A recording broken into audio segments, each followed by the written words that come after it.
میری مدر نے مجھ سے کہا کہ بیٹا ویکیشنس ہے، فارغ ہو تو کچھ ایسا سیکھو کہ جو تمہیں فیوچر میں کام آئے۔ ایک ٹائپنگ کا انسٹیٹیوٹ تھا پاک کمرشل سینٹر کے نام سے۔ پاک college of computer and business education 2001 سے سٹارٹ ہوا اور الحمدللہ وہ آج بھی آپ کے سامنے ہے۔ اے آئی کی اس وقت بہت زیادہ ڈیمانڈ ہے۔ اے آئی کے کورسز بھی باقاعدہ ہم پاک کالج میں کروا رہے ہیں۔ گورنمنٹ آف پاکستان کی طرف سے پاک کالج کو ایوارڈ دیا گیا ہے as the best and the leading I T college. تو 95 کے اندر جو میرے آنر تھے سلیم صاحب، ان کا پروگرام بن رہا تھا یو ایس اے موو ہونے کا اپنی فیملی کے ساتھ۔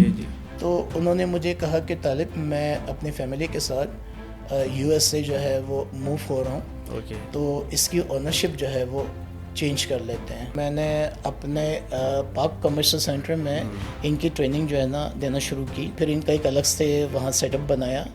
ٹائپ رائٹنگ کا کورس تو چل ہی رہا تھا، ٹائپنگ انسٹیٹیوٹ تھا ہی۔ پھر 2 کمپیوٹر جو ہے نا میں نے اپنے انسٹیٹیوٹ میں منگوائے اور وہ 2 کمپیوٹر سے پھر میں نے کمپیوٹر کی ٹریننگ کا آغاز کیا۔ میں نے اس طرح تھا کہ کووڈ-19 کے اندر گورنمنٹ کا جو اناؤنسمنٹ تھا وہ یہ تھا کہ تمام جو ایجوکیشن ڈپارٹمنٹ ہے وہ بند رہیں گے۔